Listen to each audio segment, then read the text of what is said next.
serunya juga kita kemungkinan mereka akan ngerasain. Halo semuanya, kembali lagi ke acara podcast hari ini. Jejak Suara 12.5, dengarkan cerita, temukan makna. Jadi pada podcast kali ini, aku dan dia juga bakal jadi host ya. Jadi nama aku Tochiro. Nama aku Debbie. Nah serunya lagi bukan cuma kita berdua ya. Iya. Kita ngundang dua narasumber yang spesial banget. Mereka mau ceritain pengalaman mereka. Perkenalan dulu yuk. Nama saya Harvey. Perkenalkan nama aku Vinka. Nah, jadi saya ini udah merasa bahagia banget ya, apalagi diundang di podcast yang lumayan meriah ini ya. Terima kasih. Iya, terima kasih banget ya udah undang kita. Oke, balik lagi. Jadi sekarang kita udah di episode 5 ya. Judulnya itu bullying dan mental health. Luka yang tak terlihat. Nah, jadi kita kan pernah nih ada cerita, kayaknya aku pernah dengar ya. Kalau misalnya kemarin tuh ada kasus anak tuh dikata-katain gitu loh sama temen-temennya. Jadi kayak dia padahal gak ngapa-ngapain, dia cuma kayak datang ke sekolah kayak biasa, terus tiba-tiba ada temen dia datang, terus kata-katain mereka. Kalau menurut kalian itu termasuk bullying atau enggak? Oh, itu masuknya bullying. Bullying tipe apa ya maksudnya? Jadi dia kayak kekerasannya verbal, ya. Kekerasan non fisik, tapi dia tuh kayak menunjuknya ke hatinya gitu, mentalnya yang digigit sekolahan. Mau mengejek dia secara langsung gitu tanpa memedulikan perasaan dia maksudnya. Ya, kayak gitu, semacam itu. Oh iya, menurut kalian sebagai narasumber kita pada video kali ini ya, kalian tuh menurut kalian bullying itu ada tipe lain lagi nggak sih, atau kayak cuma ya udah kata-katain aja itu udah termasuk bullying gitu loh? Ada lagi nggak sih yang lain? Ada sih. Jadi itu bullying itu sebenarnya ada 3 ya. Kalau kita tahunya mungkin yang umumnya pasti ya bullying secara fisik gitu, kayak nggak salah apa-apa terus tiba-tiba ditinju-tinju lah, atau dijatuhin ember lah di toilet, atau diapain, disengin lah gitu. Nah terus yang satunya lagi tuh ada tuh yang tadi yang disebutin Oh, sebutin nama aku ya? iya.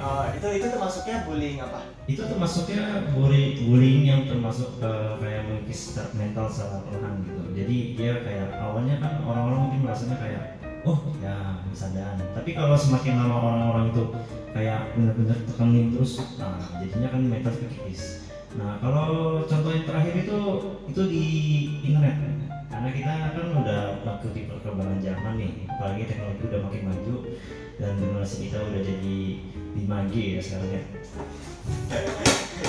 Ya kan? Itu terakhir itu cyberbullying. Cyberbullying biasanya tuh udah marak banget ya cyberbullying. Kira-kira dampak bullying ke korban tuh apa ya? Dampak ke korban udah pasti ya mentalnya tuh kekikis ya, kayak dia tuh jadi lebih down, terus juga lebih jadi cemas gitu, karena kan dia kan kayak khawatir ini bakal terjadi lagi ke dia kapan lagi ini gitu. Terus juga bisa nyebabin depresi yang cukup berat untuk korban. Nah depresi itu tuh bisa nyebabin hal-hal lain juga, kayak enggak sebagian besar kayak contohnya kayak pengguna narkoba gitu. Oh, berarti bullying juga bisa sampai bikin narkoba? Bisa dong, kan karena kan pelakunya kan depresi. Nah, depresi itu tuh nyebabin mereka buat ngelari dengan pelariannya gitu ya. Pelariannya. Tapi dari kita berdua mau nanya deh, kalian nih, ini maaf ya, kalian pernah nggak sih jadi korban bullying dari salah satu jenis yang tadi disebutin sama dia? Mungkin verbal bullying atau tadi fisik bullying sama cyberbullying ya? Kalian pernah nggak? Boleh dong cerita? Aku sih pernah dulu pas kecil. Dulu tuh aku pas lagi di sekolah pernah kayak diejek gitu sama teman-teman kelas. Nah itu tuh termasuk ke bullying verbal, karena kan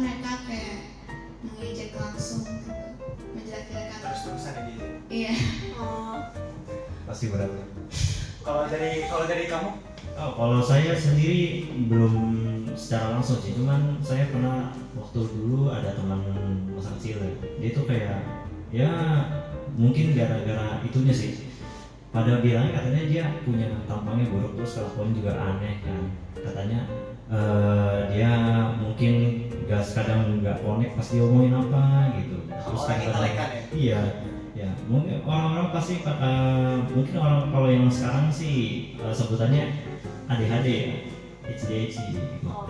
Nah, tapi kan ya itu kan wajar ya. Tapi masa sampai kayak pas dia lagi toilet terus tiba-tiba disiram baskom air, terus habis itu kadang-kadang kalau lagi sendirian nih terus ketemu geng-geng yang itu kan dulu SD ya tau lah sendiri pasti ada geng-gengnya sendiri. Iya ada. Iya. Aku juga pernah punya geng.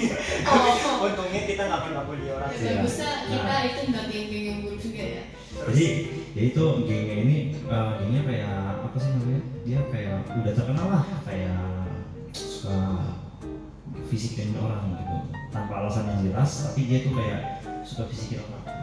Misalnya tuh teman saya waktu itu kan lagi sendirian di gang, tiba-tiba langsung itu iya, nanti masuk kelas udah lecet-lecet terus ditanya guru juga, gurunya kayak Nggak peduli. enggak apa sih namanya, enggak istilahnya kayak Nggak peduli ya. iya enggak itu ya, enggak kayak apa sih namanya, enggak notice Turun tangan. Oh nggak notice. iya, karena dia kan luka-luka terus kayak luka-lukanya kan emang agak kelihatan, cuman nggak, dia pas kalau disuruh cerita kayak nggak mau cerita gitu, takut gitu. Itu aja sih. Biasanya kalau misalkan korban bully itu kan mereka dibully. Nah mereka karena nggak mau kasih tauin kan tuh biasa karena takut.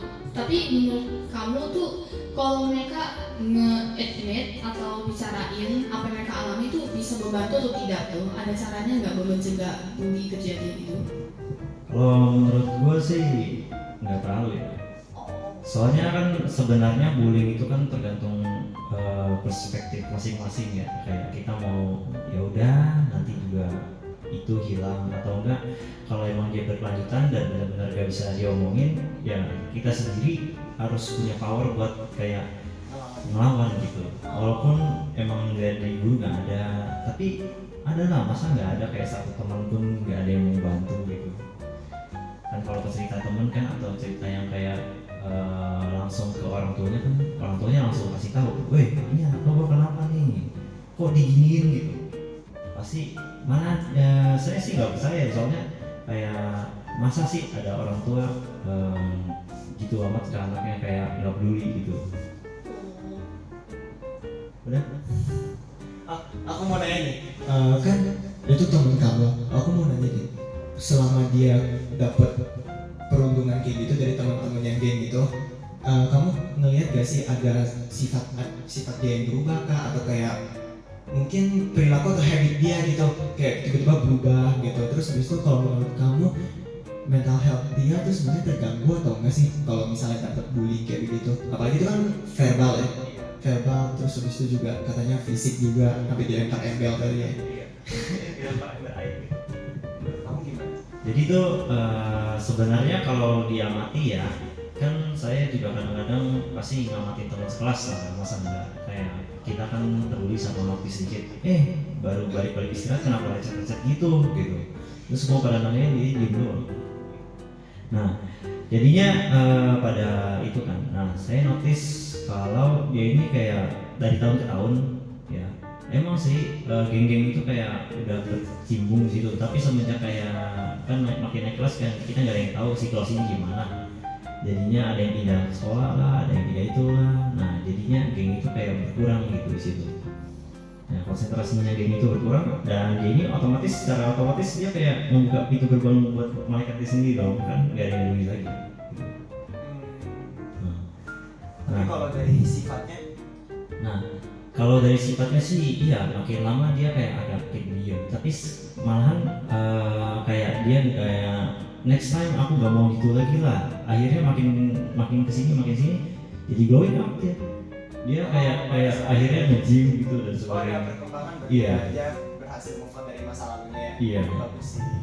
Itu karena katanya mungkin dulu terlalu lemah gitu, sekarang mau build up gitu. ini bagus sih supaya kita nggak terlalu lama-lama di dalam satu masalah yang sebenarnya tergantung perspektif masing-masing, tergantung diri kita mau terima atau enggak.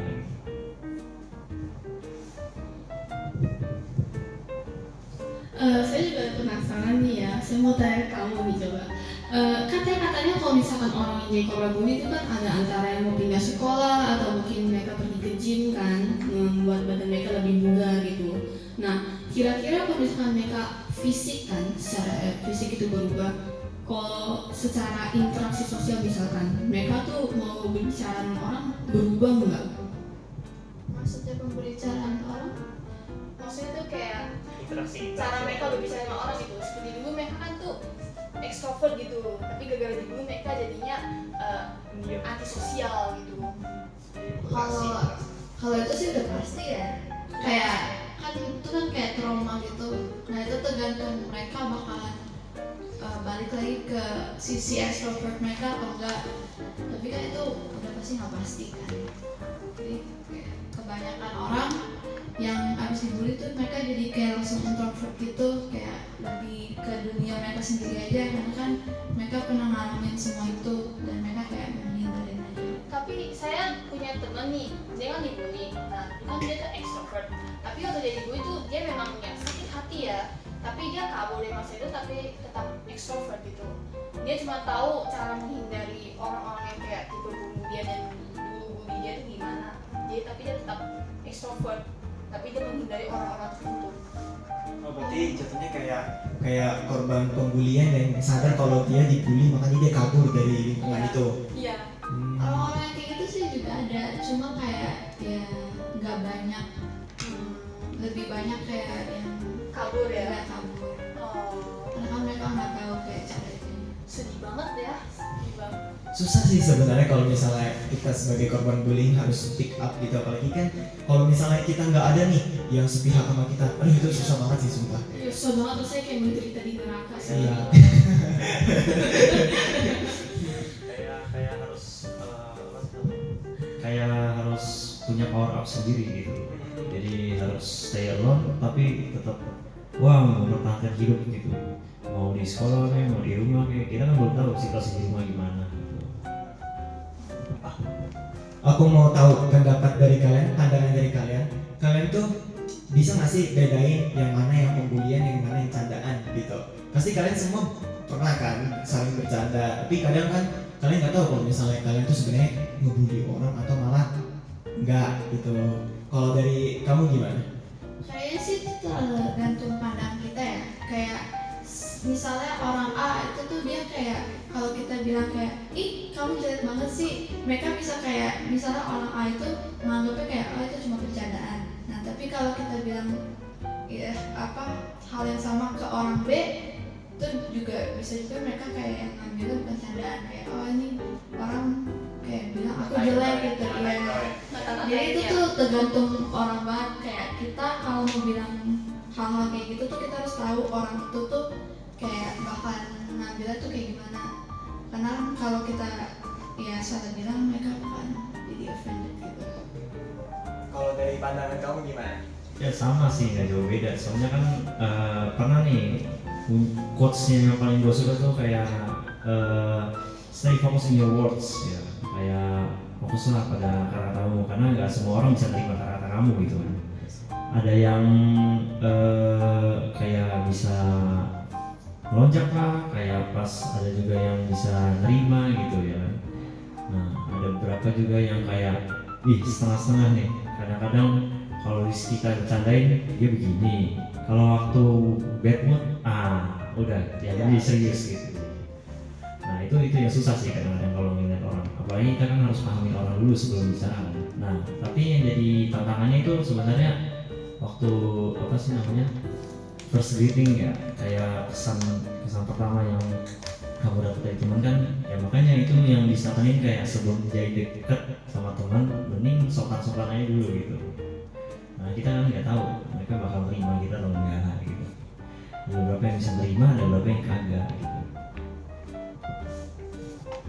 Kalau dari dampak pembulian, baik itu mungkin yang verbal atau fisik atau yang cyber, kalian bisa ini nggak kasih pandangan kalian jangka panjang sama jangka pendeknya? Mungkin dari verbal dulu deh.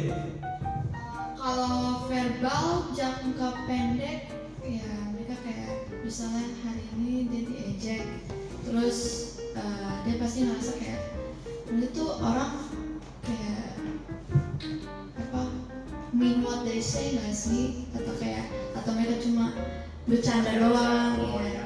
Nah kalau jangka panjang kayak kemungkinan mereka kayak diejek pas dia umur 12 atau 14, nah terus dia udah masuk kuliah tapi dia tetap ingat masa itu pas dia diejek karena kata-kata yang orang itu bilang ke dia tuh kayak benar-benar menyakiti. iya menyakiti dia banget, kayak itu tuh sampai dia ingat bertahun-tahun nggak pernah hilang. Paling gitu sih. Kalau dari fisik bullying ini gimana? Terus sih kalau secara fisik kan itu sebenarnya tergantung sama mental health ya, kayak semacam kesehatan mental kita yang bisa menerima atau tidak. Ya sebenarnya kebanyakan dari semua orang sih kayak siapa yang mau dibullying gitu kan. Iya bener banget, siapa sih yang mau? Kamu mau? Enggak Nggak lah, mau kan? nggak mau. Jadi kayak ih, tiba-tiba ngajak temenan, kok kenapa tiba-tiba tendang-tendang kaki, maksudnya apaan gitu, kayak diajak ribet gitu sih. Iya. Nah apalagi kayak pernah tuh misalnya kalau first impressionnya duduk diem nih, terus kelasnya kayak asing semua karena kita pindah kelas atau pindah sekolah gitu, otomatis ya lingkungannya baru kan ya. Nah terus tiba-tiba ada satu teman mau kenalan tapi first impressionnya kayak, woi bapak lu siapa namanya? Oh baru kenalan ngajak manggil bapak, mau ngapain gitu loh. kan nanti gak lucu, saya panggil kamu Asep nih kan kayaknya gitu. Nah jadinya mental health ini emang agak risky ya, soalnya kan ada beberapa yang kayak ih aku personal nih sama ini karena kemarin dikatain nih bapak gua jelek gitu. Dia aja belum lihat lagi bapak gua gitu, mana tahu gitu. Jadi ada dendam sendiri gitu. Iya. Nah ada beberapa yang kasusnya kalau dia nggak merasa dibully ya dia tawuran jadinya. Oh, itu jangka pendek ya dong, jadi tawuran. Iya, jadi jangka pendek. Tapi kan ujung-ujungnya namanya juga temen ya pasti baikan lagi kan. Cuman ya kita berharap mungkin jangan terjadi apa-apa pas lagi tawuran. Nah kalau jangka panjangnya itu ya dia nganggapnya kembali lagi kayak tadi yang saudara Vika ngomong ya, kayak dia bakal depresi. Terus ada beberapa yang kayak kalau dia kayak terjerumus yang salah pasti ngambilnya narkoba gitu, itu paling cepat. Karena kan orang kayak ngefly kan benar-benar kayak ngupain sesuatu, tapi sebenarnya mereka cuma ngambil ngambil kesempatan untuk melupakan segalanya dalam waktu saat itu. Ya besok-besoknya ujung-ujungnya kalau sadar juga tetap aja harus dihadapi lagi. Emang bisa pelari. Iya. Tapi ada juga yang bukan lari ke narkoba, dia langsung lompat ke kayak bunuh diri atau kayak Oh, iya, saking itu ada. beratnya. Aduh parah banget gak sih itu, aduh. Apalagi yang kayak kalau misalkan mereka stres, depresi itu bukan cuma narkoba, mereka sudah yang pergaulan bebas ya, yang penyebaran HIV gitu, itu parah banget gak sih? Itu karena mereka kayak sebenarnya sih kalau asal tahu aja ya, ini saya bukan pengalaman ya, tapi saya benar-benar tahu aja ya. Ya jangan yang serius. Namanya edukasi di sini. Iya. Iya. Jadi itu ada beberapa verbal bullying. Ya biasanya sih kebanyakan sih yang jadi kena sih kalau di sini ya itu perempuan ya. Biasanya kalau cowok saya nggak tahu. Cowok kan kadang-kadang itu tuh kan suka main kekerasan tuh kalau cowok. Nah ada beberapa kasus yang ngomongnya katanya menurut penelitian dia dari keluarganya tuh kayak perlakuan kekerasan fisik. Terus datang sekolah di preman. Karena dia melampiaskan kekerasannya dia terhadap keluarganya gitu. Oh, jadi dia dianiaya di rumah, terus dia kirain tuh Iya. harus diperagakan, harus. Iya, kayak istilahnya mental health-nya dia kayak udah kecorengnya kayak di copy paste-nya dari rumah tuh. Gue menderita nih. Orang kenapa seneng-seneng? Ikutan lah gue menderita. Dibully satu-satu. Wah. Gitu. Nah, tapi kalau yang pergaulan bebas kayak tadi yang saya ngomongin itu biasanya ada berapa yang kayak antara suka dibully atau enggak antara benar-benar mau menyakiti atau enggak antara benar-benar mau menghilangkan stres. Tapi ya cara ini sebenarnya salah karena ya tahu sendiri lah dampaknya penyebarannya kan lumayan risky juga, apalagi HIV kan ya. HIV nggak bisa sembuhin. Kalau untuk yang cyberbullying terakhir, cyberbullying itu ada jangka panjang dan pendeknya juga kan pasti kan? Kayak kalau cyberbullying cuma bedanya online doang ya. Kayak dampak sama itu udah pasti sama kayak di in person gitu. Iya benar banget. Jadi nggak ada beda ya, dampaknya udah pasti mereka bakalan depresi juga, dan mereka juga mungkin lari-lari ke hal-hal yang gituan.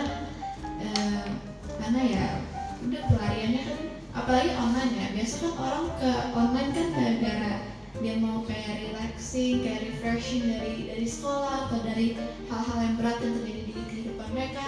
Nah kalau mereka juga dibully ternyata di online, nah itu lebih bakalan jadi parah lagi. Kayak nutupin jalan keluar gitu. Iya. Tapi saya pernah lihat nih ada akun ya di sosial media itu, jadi itu akunnya khusus satu anak, dia tuh depresi banget, jadi dia tuh selalu ngepost dia aniaya badannya sendiri gitu. Kayak Oh berarti ini ya SH ya, self harming ya. iya gitu. Itu kira-kira kebanyakan korban bullying ya? Korban bullyingnya yang tipe cyberbullying atau semua tipe bullying? Kalau itu sih bisa apa aja ya, yang kalau mereka sampai self harm itu udah pasti mental mereka tuh udah down banget, benar udah down paling rendah-rendahnya ya, Rendahnya. udah nggak ada jalan keluar lagi yang mereka bisa ambil buat kayak Keluar dari masalah. iya. Oh jadi mereka kayak gini-giniin ya? Tapi Iya. tapi emang ada sensasi apa sih kalau misalnya Iya. mereka self harming gitu? Iya. Mungkin kalau buat mereka kayak gimana ya, rasa yang Nah itu siapa sih namanya kayak rasa bahwa dia ini mau melampiaskan amarahnya gitu. iya. Karena kan mereka udah coba hal-hal yang lain yang lebih Tapi kayak nggak mempan. iya kayak yang masih baik mereka coba lakuin tapi kayak nggak ada efek apa-apa. Iya. Jadi istilahnya kayak mereka menerima sebuah luka gitu kan, luka fisik. Dia merasa malah aneh aja orang kita kan kalau digores pisau dikit, sakitnya minta ampun. Iya, orang Ya kan? Pegores kertas ini sakit banget Iya. ya, apalagi Iya. kalau gitu pakai pisau. Nah itu orang pakai pisau pakai silet itu mereka kayak menikmati rasa luka itu sebagai wah ini jalan keluar nih gitu. Dikiranya gila tapi padahal depresi ya. Iya, nah itu kayak kadang-kadang depresi udah kayak tingkatnya udah kebangetan gitu. Dokter aja udah bilang kayak nggak selamat ini mah. Dikasih obat antibiotik atau dikasih obat yang kayak obat kerasnya apa sih namanya langsung mati aja juga nggak mungkin mampan katanya. Ya atau dikasih obat kayak anti depresi gitu kan pasti udah banyak ya dokter bakalan kasih itu ke orang-orang yang depresi biar mereka tuh nggak ngerasa depresi. Jadi kayak itu kan bikin dia nggak ngerasa apa-apa. Kan kalau mereka self harm kan kemungkinan mereka mau ngerasain saking sakitnya rasa yang mereka dari self harm itu udah gak kerasa lagi saking sakitnya mereka. Karena sakitnya tuh di dalam bukan di luar gitu. Sakitnya kan di hatinya dia. Oh jadi rasanya kayak mati rasa gitu. Iya. Waduh, parah banget gak sih bullying? Stop bullying ya guys, stop bullying. Ada lagi. Kalau misalnya kalian kan tadi ngebahas tentang yang self harm itu kayak di baret pakai silet atau pisau gitu kan. Nah, kalau misalnya di masa depan, amit-amit kalian sebagai orang tua ketemu atau ngegap anak kalian lagi kayak gitu. Nah, gimana ekspresi pertama kalian pas lihat anak kalian kayak gitu? Apakah kalian langsung kepikiran, anak ini tuh gara-gara kena bullying atau gara-gara dia ini atau itu gitu? Gimana ekspresi kalian? Pastinya sih shock ya, apalagi kayak Iya, pasti shock. kayak ini anak bukannya belajar ngapain self harming di sini gitu. Kayak istilahnya kalau zaman sekarang sih wasting of time gitu kan ya. Pas nunggu banget ya. Iya. Kayak kamu harusnya waktunya digunakan efisien untuk belajar gitu. tapi kamu malah farming kayak gini, ngapain, siapa yang lihat juga gitu. Apalagi posting-posting itu juga orang-orang bukannya mensimpatikan kamu, malah ngejek-ngejek, ngapain gitu loh. Ya kan, kalau diposting di IG kadang-kadang malah yang simpatinya banyak deh ketimbang yang simpatinya. Lu kenapa gitu? Nah, dibilang di komennya kayak orang gila ya. Iya. Jadi kayak nih anak udah nggak selamat gitu ya. Jadi apa boleh buat gitu. Nah, tapi langkah sebaiknya orang tua itu yang step pertama nih direkomendasiin supaya pertama-tama kita nanya dulu alasannya. Kok kamu bisa gitu? Kenapa kamu melakukan ini? Gak ada salahnya buat mendekatkan pemikiran anak orang tua itu, gak ada salahnya sih. Soalnya kan kita perlu tahu juga, kita bisa punya lifestyle sendiri. Sebagai orang tua kita punya lifestyle sendiri, masing-masing orang punya lifestyle. Tapi kita nggak bisa menyamakan lifestyle kita terhadap orang lain gitu kan. Nah, otomatis kita juga harus punya pemikiran. Barangkali anak ini siapa tahu nggak kuat bullying gitu kan. Ya dia harus cerita dulu supaya kita sendiri sebagai orang tua punya tanggung jawab buat nyelesain masalahnya. Atau enggak misalnya kalau kayak tadi deh, ambil contohnya sekolah, ya sekolah dia nggak ada yang notice semua, guru-guru juga kayak sebelah mata gitu kan. Ya udah, kita sebagai orang tua punya tanggung jawab buat gampar kanan kiri muka kepala sekolahnya supaya kenapa kamu nggak notice anak saya udah begini, parahnya depresi, dia juga nggak cerita ke saya, kamu ngapain saya mau minta tanggung jawab sama orang yang membuli. Ya nggak masalah itu orang kaya, ya setiap orang kan punya haknya untuk hidup yang layak, itu juga tercatat di undang-undang kan. Ya. Nah, masa sih lu orang yang kaya doang nggak boleh, masa gua nggak boleh? Kan jadinya kayak timpang tinggi. Iya juga kan, kalau kita ingat di sini kan negaranya aneh ya. Kalau dari pihak orang tua yang cewek deh, gimana? Kalau misalnya nanti di future aku punya anak, terus anak saya self harm atau apa, dan kayak ketemu mereka lagi lakukan itu, udah pasti ya juga cuma ngomong ke mereka. Dan mungkin kalau mereka ngomong ke saya sebagai orang tua, ya bakalan refer mereka ke terapi atau apa, ya buat ngomong ke psikiater yang profesional langsung, kan mereka kan lebih ngerti dong. Nah jadi pokoknya offer mereka help yang saya sebagai orang tua bisa. Tapi kalau misalkan udah dibawa ke psikiater ini ya, udah terapi, udah lama misalkan sebulan, tapi nggak ada hasilnya itu, kira-kira tuh ada nggak peran dari orang tuanya secara langsung harus ada turun tangan? Kayaknya sih kalau tergantung anaknya ya. Kalau masalah anaknya bakalan keluar dari udah nggak bakalan depresi lagi, kan itu tergantung anaknya. Jadi kayak seberapa banyak orang tua udah kayak ngasih help atau dalam form apapun, kalau anaknya nggak itu juga ya nggak bakalan bisa. Jadi itu tergantung anaknya. Ya. Jadi misalnya kayak kita udah kasih comfort ya, terus kita udah kasih protection yang kita perlu sebagai kewajiban orang tua, tapi dia nggak berubah-ubah dari bullying ya. Jadi kayak korban bullying verbal kan, sebenarnya bullying itu kayak balik-balik lagi ke diri manusia sendiri, kayak kamu mau lawan atau mau jadi umpan yang buat itu doang gitu. Jadi sebenarnya kalau kita bicarain soal depresi ya, itu kita sekalipun dewa turun dari langit ya, terus sembuhin psikiater ya, depresi kan luka hati kan tetap aja connect di situ kan. Nah jadi otomatis harus dari selfnya sendiri buat kayak move lah, masa gini doang sakit. Jadi kan ya gitu. Apalagi kalau kita ngomongin depresi ini, ternyata kalau menurut penelitian ya, depresi itu dampaknya bukan cuma kayak mental atau fisiknya doang yang lemah tau.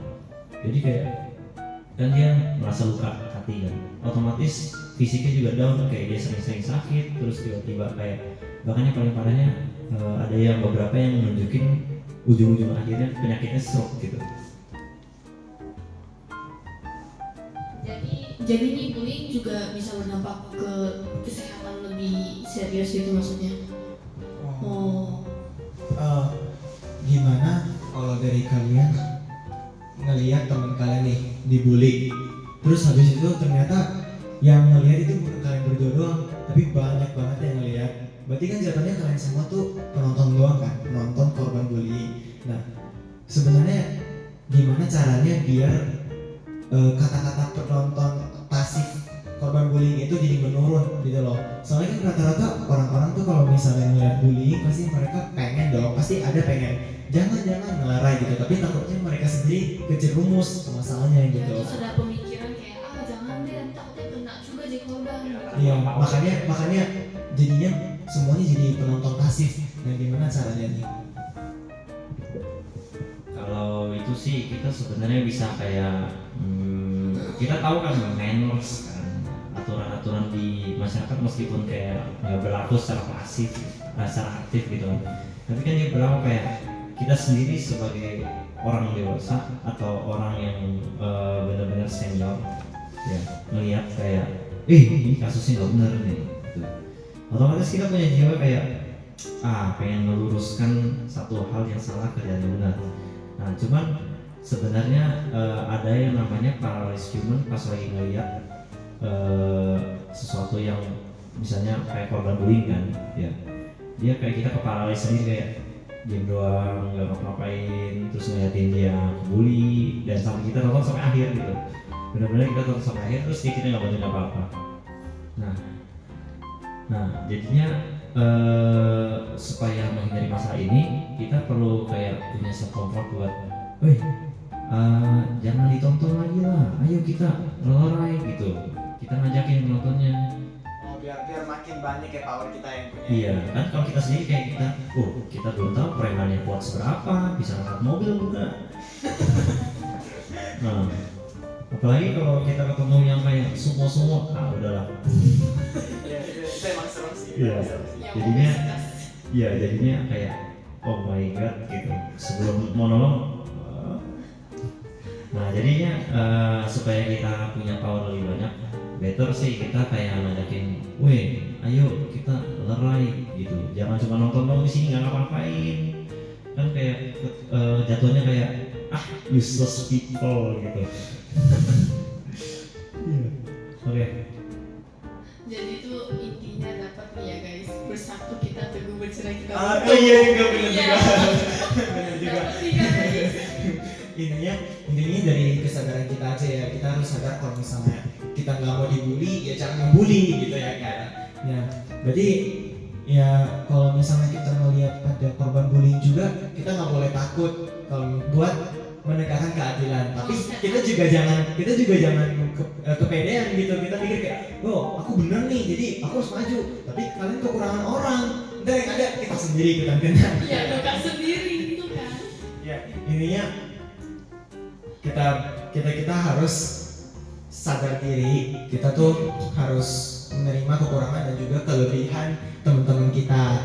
Jadi nggak peduli latar belakang mereka kayak gimana, yang penting mereka sama-sama manusia gitu, kita sama-sama berderajat manusia. Jadi kita ya intinya dari kita sendiri aja ya. Ya paling itu aja sih, kita harus mulai sadar diri nih, kita harus meningkatkan rasa simpati dan empati kita nih terhadap korban khususnya. Ya paling segitu aja ya. Jadi kita dari host episode 5 kali ini tentang bullying dan juga mental health, duka yang tak terlihat, kita pamit undur diri dulu. Terima kasih semuanya yang udah menonton kita semua. Terima kasih.